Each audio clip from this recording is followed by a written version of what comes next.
Alright, welcome to this second video going over how you would go from zero to a mini ChatGPT, if you will, and inspired by the recent popularity of ChatGPT.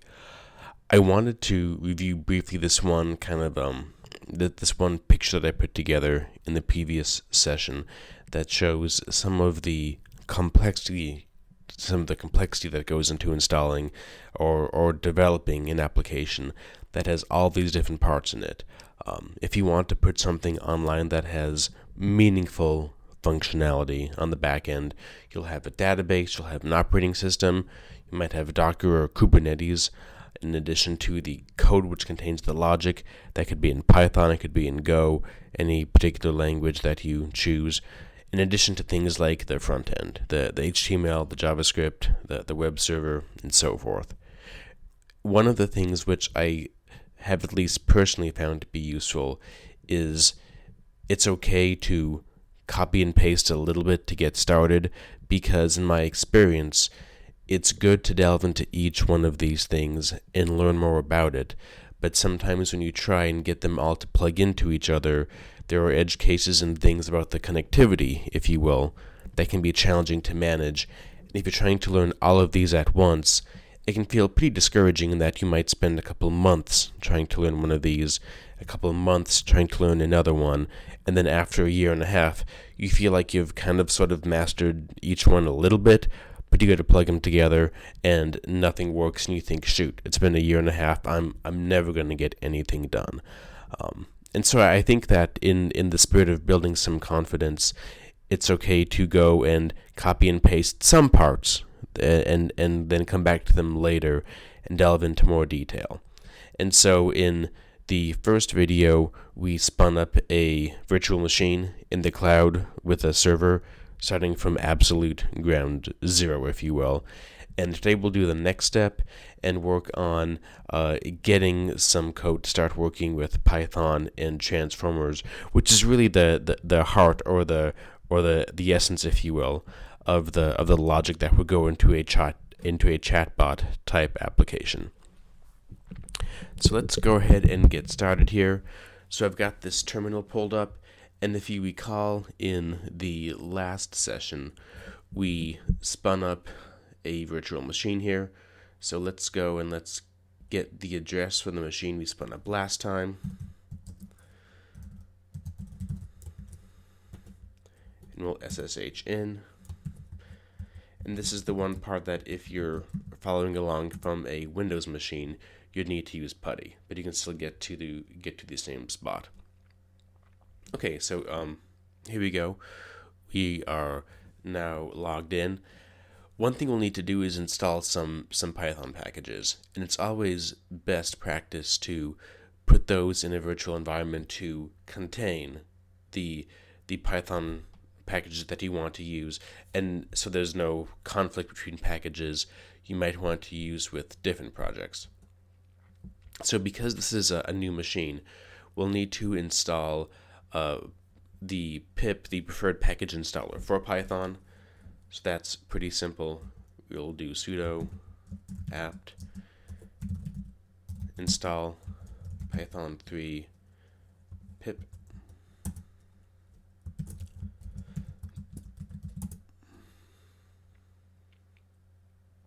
And now we can do a pip install virtual env. What that is that's the Python package that allows you to create new environments.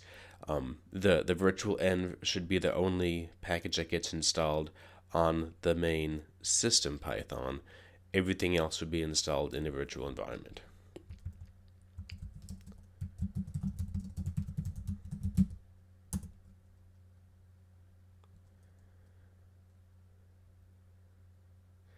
And now I can go in and I can make a new environment, and because this is going to be the title of this project is MiniGPT, I'll give it that name. So I will run Python 3 vend, which means create a virtual environment, and I will call it the prefix VE for virtual environment, MiniGPT. Oh, sorry, I forgot the M for the module.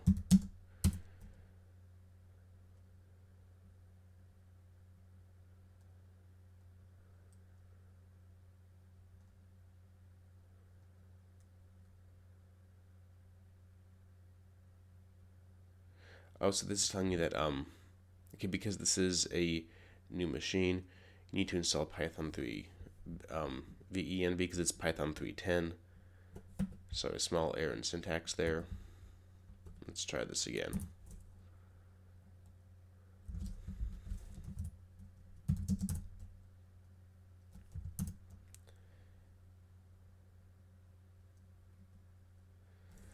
Okay, now let's see if we can get this to work. There we go. Now if we look, we have created this virtual environment. It's just a directory, but we can now activate that. And we take the same directory we created, and then we add bin activate after it, and we source from that. Now as you see here, it's prefixed the name of that virtual environment in front of the command line here for the bash terminal. Okay, so now we need to install some packages that will be needed in order to do the logic, and the transformers library is the biggest one, and then and that in turn gets built upon PyTorch, which is one of the premier machine learning libraries, along with TensorFlow. There's been some competition over the past several years, very healthy competition, I would say, between TensorFlow and Torch. My impression is that Torch has probably taken the crown for the most popular one from TensorFlow maybe a couple years ago, but they're both still very widely used, very robust, very good packages to use. So I'm going to start by installing transformers and Torch together. That's because transformers can run on Torch or on TensorFlow. We'll be using Torch in this example. So that's pip 3 install transformers for Torch.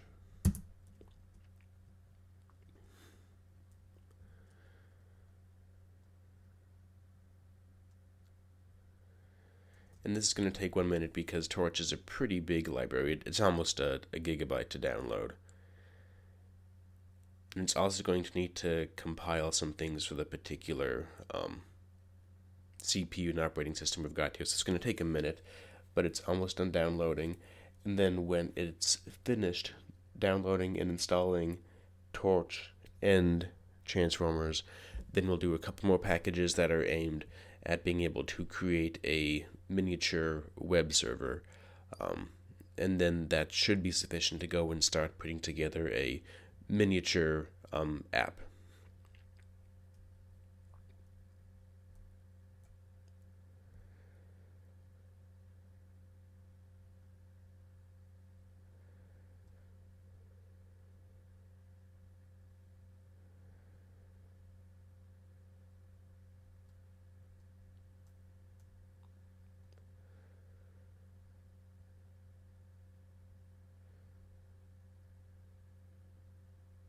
So this should be almost finished here.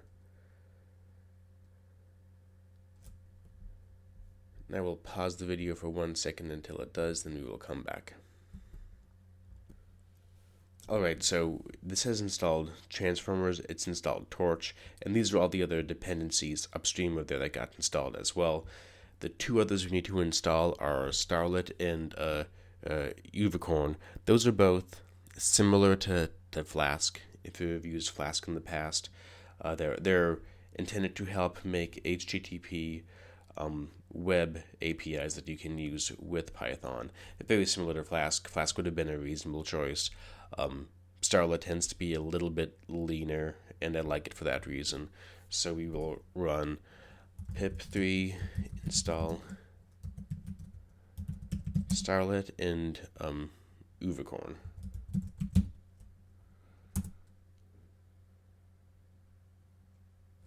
And alright, that went pretty quickly. Alright, so now that we have those packages installed in Python, let's go and start working with a transformers model. Some of you may be familiar with Hugging Face.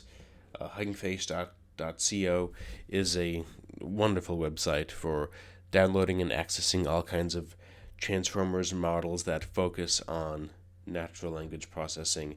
The one that I thought would be a good place to start is the DialoGPT. So DialoGPT is a Microsoft sponsored transformer which is aimed at dialogue, so chatbot type interfaces, hence the name. They have teeny, medium, and I think large variants. We'll use the medium one, so it will give better, more accurate, more meaningful results than the small one, but won't take up as much time or as much memory as the big one. So it's kind of middle of the road in that sense. And they give an example, some example code here to get started, which they author the package. I think it's a good place to get started. So let's go ahead and we'll copy what they have here, and let's make a directory for this project.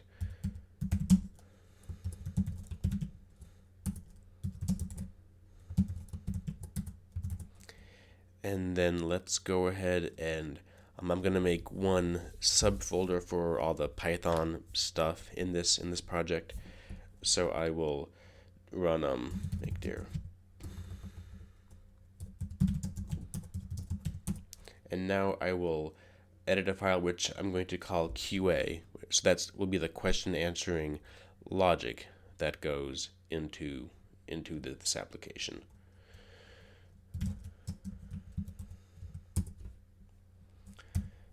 I'll paste in the code as it was, and as I mentioned earlier, I have no shame with just copying and pasting to start and seeing what breaks basically. Do things work? Is there any thing that's changed upstream? Again, you want to understand what your code is doing. You want to be responsible for all the code that you're working with. But when you're trying to start from ground zero, you've got to start someplace. And to my mind, I'd rather just kind of, copy and paste, see does it work, and if something's changed upstream or maybe it doesn't work for my use case, let me just find that out quick and early, and then I can go back and try a different route. And if it does work, then I'll go and I'll learn some more. I'll go and put some more time into getting things refined. But I think that there's a bit of a philosophical disconnect when, on the one hand, many companies like Microsoft and AWS will promote their kind of one-stop shop for machine learning, where the sales pitch to customers is, give us your data and we'll have the genie behind the curtain come out with a model that fits it. And that's appealing, and they're putting lots of resources into making things like that, but it seems like that's on one extreme of the spectrum. On the other extreme is learning all of the back propagation and neural network mechanics yourself, and it seems a little bit odd to say that there can be no middle ground. Surely having some knowledge of what's under the hood is better than no knowledge, and that's where we are. We're someplace in the middle. Alright, so I guess that's a bit of a philosophical aside, but let's go ahead and run this code and let's see what breaks. So we will exit, and then we will run python 3 qa.py, and let's see what happens. So one thing it's doing here is, because this is the first time we've run the code, it needs to download the model. Now it's going to do that into the virtual environment, so we should see that directory will become a lot larger once that data is in here, but then it doesn't have to do it again until the next time. Alright, so I paused for 1 second as it finished downloading. We now have this prompt here. So if you go to the code here that's on the DialoGPT site, it takes input from the user, and then it's going to, well, let's walk through it a bit more. It'll take input from the user, and it will encode, which means when you're training a model that has a certain vocabulary, it'll convert each word to an index, basically, of which index that token belongs to. And then if it has any chat history, it will concatenate that history with the new input IDs, which is the tokenized input. And that gives some context so that if you ask one question and then ask a follow-on question, there should be some line of continuity that gets retained through the model. So this is why it's a particularly good model for a chatbot type interface. It has some recollection, if you will, of the recent interactions. It then will generate new IDs based on running the model, and then finally decodes those IDs based on the vocabulary again, and will return the resulting sentence from those tokens. So let's enter, let's say good evening, how are you?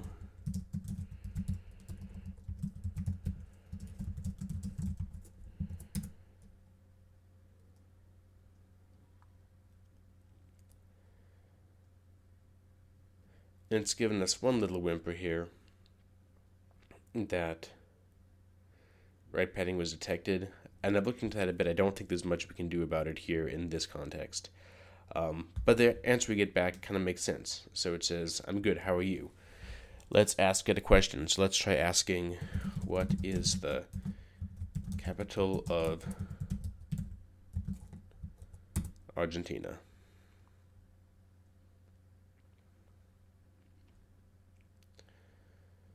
Okay, so this is an example where it's clearly wrong. It says, I'm not sure, but I think it's in the south side of Spain. So the model in this case is smart enough, if you will, to know that there's something geographic about this. It's a geographic question. It's not smart enough to necessarily know the answer. Let's try maybe a bigger country that might have more references in the text that it's used to learn.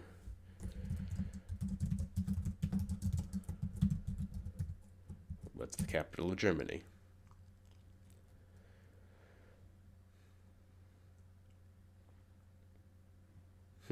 So here, this is still not doing particularly well. Let's try a different genre. Let's ask it, what color is the sky?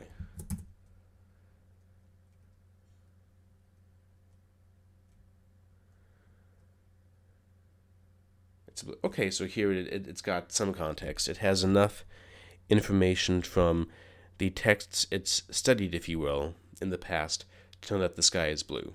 So it comes back with this response that the sky is blue. One of the things which starts to make sense as you get into these type of topics a bit more is that the machine learning models will always mimic the language that they're given as input when they are in the training phase. So the concept of a blue sky is very common. It probably appears as a analogy, or as a clear blue sky, a description of a beautiful day, many different places online and in different books. Whereas the geographic questions might be a little bit less common. I mean, there's still common knowledge, but it maybe doesn't get articulated as often, and the frequency of articulation on the internet will be a better proxy for what the machine learning model will learn than how easily recognizable it is as a human. And that's one key difference where, the sky being blue, that seems like an easy question. What's the capital of Germany? That also seems easy, but obviously it missed. So here we've got some minimal language that works.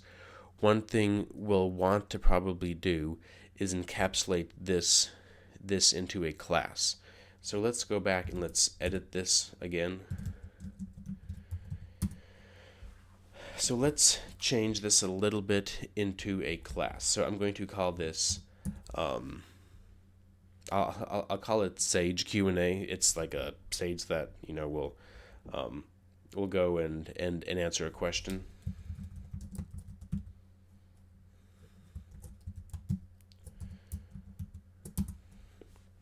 And then when we initialize it, we'll need to give it a model name.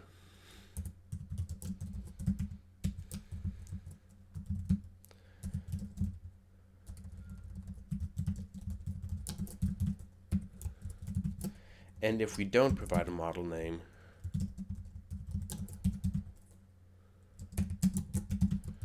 then we will use the default model name. Let me put it here. Let me do model name.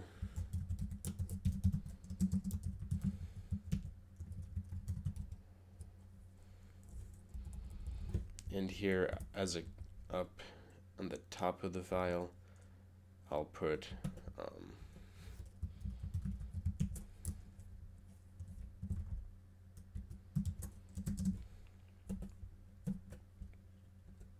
okay. And finally, I'll just set this as a property of self. So self model name equals model name. All right, now we need to instantiate a tokenizer and a model. So I'm going to take this text from up here where it's initializing the tokenizer and the model. And I'll call this self.tokenizer as well as self.model. And instead of providing it the model as raw text, I'm going to provide it the name of the model again.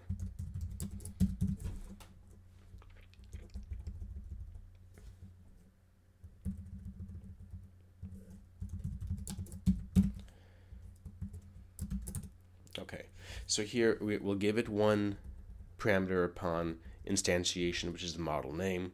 It will then take that and download the tokenizer and the model, if need be, from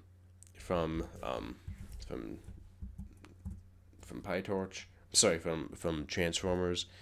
And let me also take this chat history, which is supposed to be part of, which was a global variable previously, and I'll make that part of this instance as well. So self chat history IDs equals none upon initialization.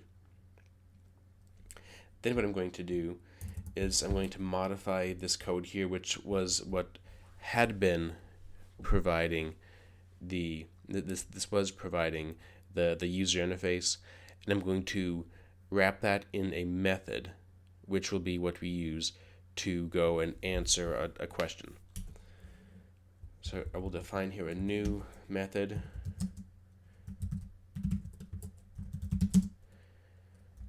You give it a question, which is a string, and it will give an answer back as a string.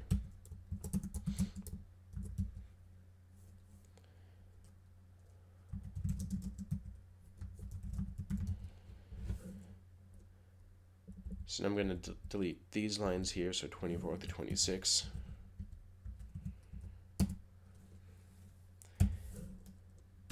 And here on the new user IDs, that will be self.tokenizer encode the question,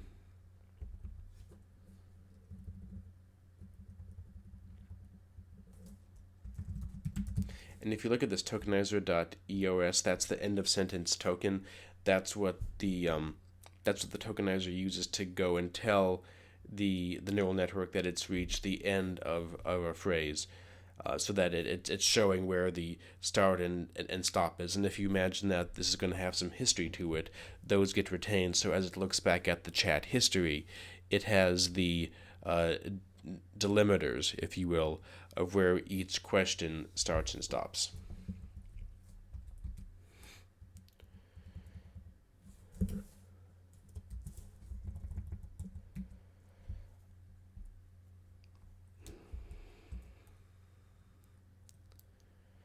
Now Now, one thing we need to do here as well is, because we set the chat history IDs to be a property of self, we'll need to set self chat history IDs. I also forgot I need to make the tokenizer part of self. So up here, this needs to be self tokenizer.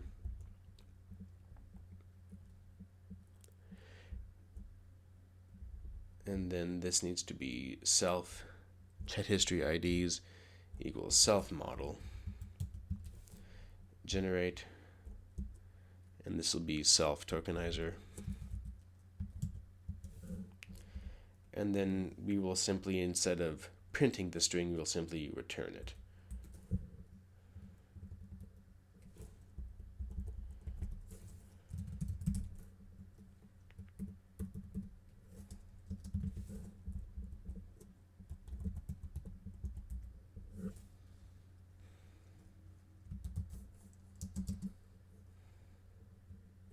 Oops.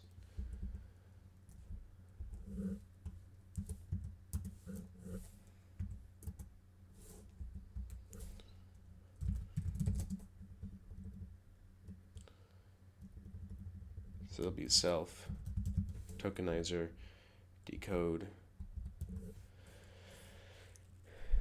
self chat history IDs.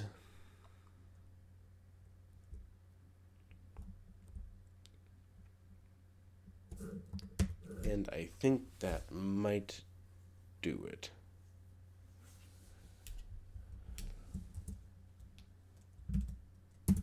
So now if we run Python again, I'll put I to make it interactive and keep the session open.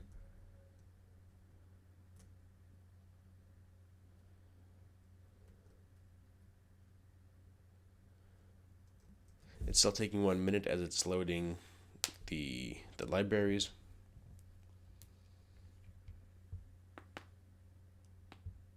But actually, one thing I just realized, it's doing more than that. It's loading the model itself. It doesn't need to do that. Let's go back to the file here. It doesn't need to download this tokenizer model here and make them global, because that's all done within the Sage Q&A instance. So let's delete these lines here. Yeah, this should be a lot faster.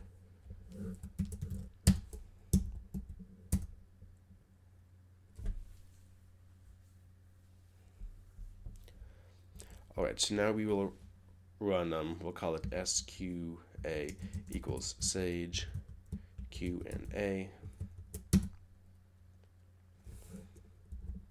Oh, misspelled it.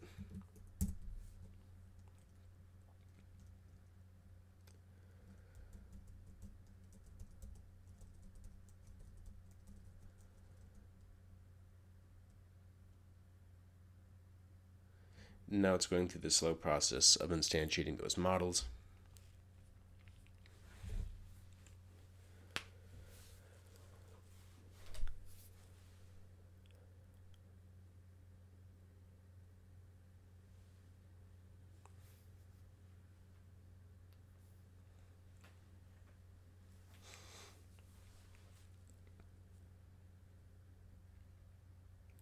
And one thing which is, I guess, maybe good, maybe bad, is that even though this process is slow, once it's instantiated, the rest is faster. So if you had a web server, you would instantiate several copies potentially, and that first step will be slow, but everything else after that will be faster. Let's try SQA answer, what is the capital of Germany?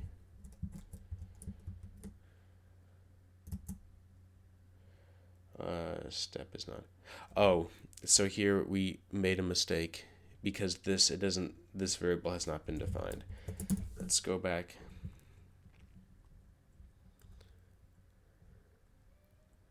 Let's edit this file again. So here it's referencing this line, that it doesn't know what step is. One thing that actually might make some sense is to, when you're doing the model generate, let's actually simply use the new user input IDs.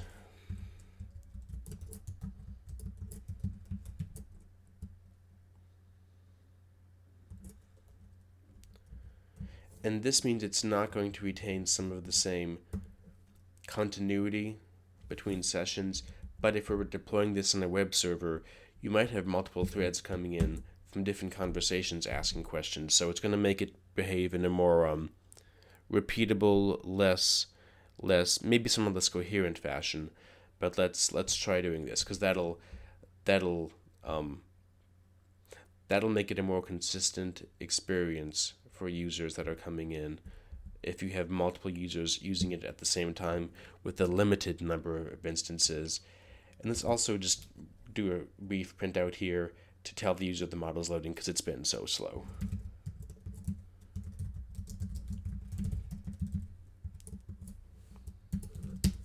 Let's try this again.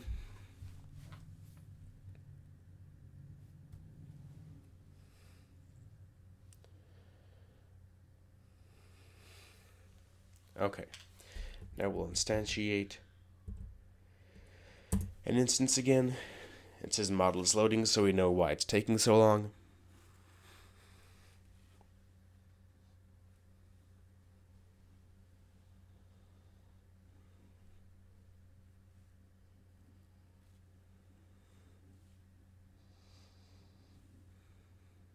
I might point out too that if you're doing this on a local desktop, this will probably be a bit faster. I'm doing this on a fairly bare bones cloud VM with no particularly impressive specs. So if you've got an i7 laptop with a NVMe hard drive and all that, it'll be a fair bit faster, more than likely. All right, there we go. So let's try this again. What is the capital of Germany?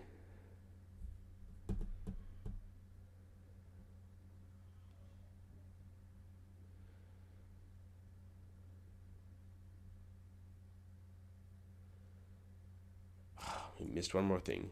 The bot input IDs, we missed that, so let's quit. You can see that was in line 29.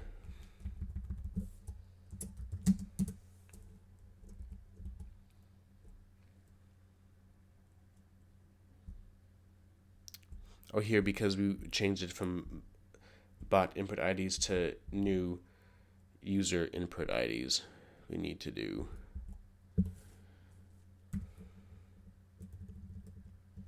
new user IDs.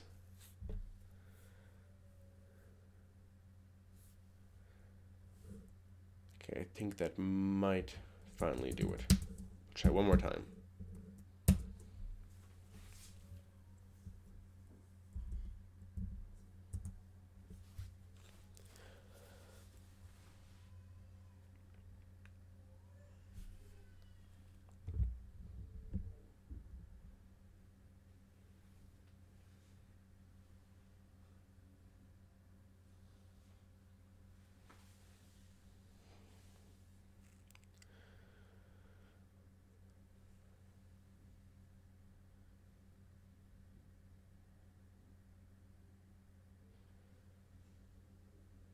So this should be almost there, and if it is successful, then what we'll see is we have now taken that same logic that was given as an example and encapsulated it within one instance of a class. So we've instantiated that class. Let's try answering one more time. What is the capital of Germany?